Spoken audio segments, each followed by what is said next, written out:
tout de suite les derniers secrets de Karl Lagerfeld. C'est-à-dire, c'est parti.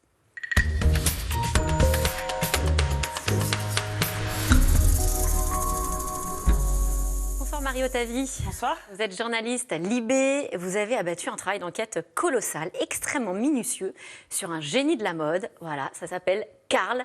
C'est aux éditions Robert Laffont. Alors, on a l'impression que tout avait été écrit sur cet homme aux multiples vies. Il est mort il y a 2 ans et demi. Et vous arrivez à faire une sorte de biographie définitive, carrément, on peut dire ça comme ça, 679 pages, plein de photos inédites qu'on n'avait jamais vues. Il y a eu énormément de littérature sur lui, et finalement, et c'est assez contre-intuitif, on sait assez peu de choses de lui. En le vous lisant, on se rend compte que c'était quelqu'un d'extrêmement secret, mystérieux. Oui, parce que Karl Lagerfeld, c'est quelqu'un d'ultra médiatique. C'est une des figures les plus médiatiques du paysage français mondial. Mais ce qui est fascinant avec lui, c'est que derrière cette ultra visibilité, il arrive à... En fait, c'est une façon de se cacher et de masquer ce qu'il était en réalité. Parce que vous dites écrire sur lui, c'est un peu écrire contre lui, ses pièges, ses mensonges. Et c'est vrai qu'il passe son temps à brouiller les pistes. Oui, c'est comme ça que je l'ai vu. Je l'ai vu un peu comme un jeu de pistes, ce travail. Et parce qu'il fallait passer entre les lignes et déterminer ce qui était vrai, ce qui était faux, retrouver des témoins. Et c'est ce que j'ai voulu faire dans ce livre, raconter la partie immergée, émergée, ces facettes, et à travers de multiples facettes, justement. Oui, et d'ailleurs, parce que vous disiez, effectivement, quand on s'intéresse à lui, il a un avis sur tout, en effet. Donc on a l'impression qu'il parle beaucoup. Vous dites qu'il s'intéresse à Keyserling, qui est un grand philosophe, écrivain allemand de la première moitié du XXe siècle, mais il pourrait aussi nous donner son avis sur Tom Tom et Nana. Vous donniez ça comme exemple, mais ça montre un peu l'étendue de sa présence, médiatique. Ouais, non, il est très fort. En fait, il a une sorte de mémoire photographique où il retient les choses, il peut lire des livres en diagonale et retenir les informations. Ça, c'est presque du syndrome d'Asperger. Enfin, je veux dire, c'est assez inédit, fascinant. Et ça lui permet justement de parfaire son image. Il a une très grande culture qui, ses proches disent qu'elle n'est pas écrasante, mais en tout cas, les cas, il peut répondre à tout et face à n'importe qui. C'est une grande force chez lui. Et alors, en même temps, et vous avez évoqué le mensonge, ou en tout cas la manière de contourner la vérité. Ouais. Et c'est vrai qu'en vous lisant aussi, on découvre que c'est quelqu'un qui simulait beaucoup, dissimulait énormément. Et alors, vous avez une exclue dans le bouquin, c'est pour la première fois qu'on peut voir son passeport. Et c'est vrai qu'on ne connaissait pas bien son âge, et on se rend compte qu'il a toujours menti sur son âge. Oui, il a toujours menti sur son âge. C'est une décision qu'il prend très jeune. Avec sa cousine, il décide de se rajeunir de 5 ans. Et elle, d'ailleurs, sur sa pierre tombale, il y a encore la fausse date de naissance qui est gravée. Ils ont menti tous les deux toute leur vie. Jusqu'à la fin. Jusqu'à la fin. Lui, c'est sa vraie date de naissance quand même qui est sur ça. Ah ben non, lui, il n'a pas de pierre tombale. Non, il n'a pas de pierre tombale. Ses cendres ont été dispersées en Méditerranée. Mais chose qu'on ne savait pas par ailleurs. Et en fait, Karl Lagerfeld, il se rajeunit pour plusieurs raisons. Parce qu'il considère probablement que c'est plus chic. Et il dit qu'il arrive à Paris très jeune, adolescent. Alors, il arrive à Paris jeune homme. Mais surtout, pourquoi il ment sur son âge, c'est que c'est pour dissimuler le fait qu'il est né en 1933, la pire année pour le peuple allemand, l'avènement du nazisme. Et ça, c'est une chose qu'il ne peut pas assumer. C'est le mensonge originel, la faille originelle. Et en fait, tout va partir de là. Et ensuite, il va développer ce mensonge tout au long de sa vie. Et mentir même sur ses origines. Il se rêve en grand aristocrate, c'est ça? Oui, ça c'est à ses tout débuts. Il est fasciné par l'aristocratie, les princesses, etc. Donc quand il arrive à Paris, il se dit fils de nobles suédois. Donc, voilà, il réinvente ce qui est faux. Son père est un industriel qui fait du lait et qui a beaucoup d'argent, mais ce qu'il aime, lui, c'est les titres. Et parce qu'à son époque, c'est ce qui fait aussi rêver. Et notamment, c'est ces femmes qui sont les mieux habillées, etc. Donc, tout ça participe à ce personnage qu'il veut créer.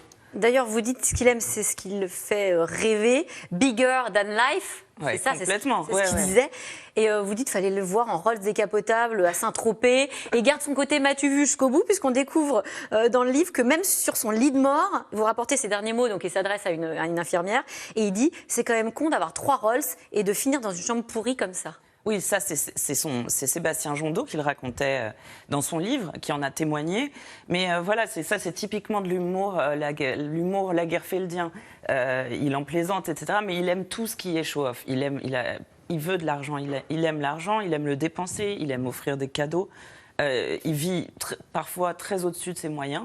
Il travaille énormément pour ça, mais ouais, ça fait entièrement partie du personnage. Et alors, en arrière-plan de votre livre, quand même, il y a 50 ans d'histoire de la mode. Ouais. Et on se rend compte que lui, il a transformé la mode.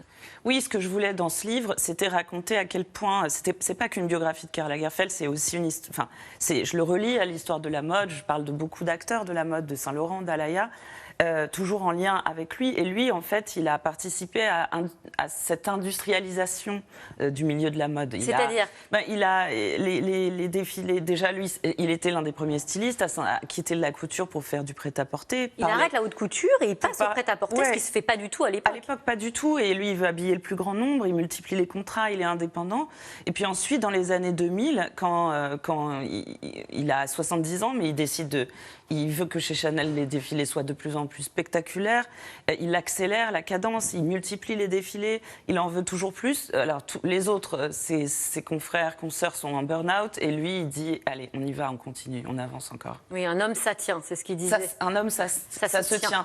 En fait, c'est tiré d'un roman de Camus, mais ça lui correspond tout à fait. En fait, il est toujours dans le jour d'après et il se tient toujours, il ne lâche rien. Et alors, vous dites quand même, tour de force de Karl Lagerfeld, c'est d'incarner Chanel sans Coco Chanel. Oui, parce que quand il arrive chez Chanel, dans les années 80, la figure tutélaire, c'est Coco Chanel, c'est Gabrielle. Et elle est tellement forte, c'est la plus grande femme de mode de l'histoire de la mode. Et arriver à supplanter le mythe, en soi, c'est déjà assez exceptionnel. Et aujourd'hui, quand vous demandez aux gens, aux jeunes aussi, c'est qui Chanel ? Chanel, c'est Karl Lagerfeld.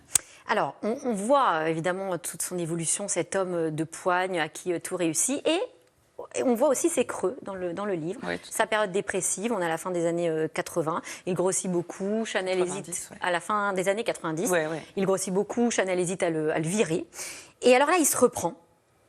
Il change du tout au tout et vous dites c'est la remontada, il remet une pièce dans la machine et il plie le game à 70 ans. Oui, c'est fascinant parce qu'il a perdu son seul amour, Jacques de Bacher, qui est mort 10 ans auparavant. Les années 90, pour lui, c'est des années difficiles, compliquées. Il y a l'avènement de ce qu'on appelle le minimalisme, qui est l'épure dans la mode. Et s'il y a quelqu'un qui n'est pas minimaliste, c'est bien Karl Lagerfeld. Et à la fin des années 90, Chanel pense à le congédier. Il est finalement sauvé par le propriétaire de Chanel, qui lui doit quand même beaucoup. Et lui, il va complètement se réinventer.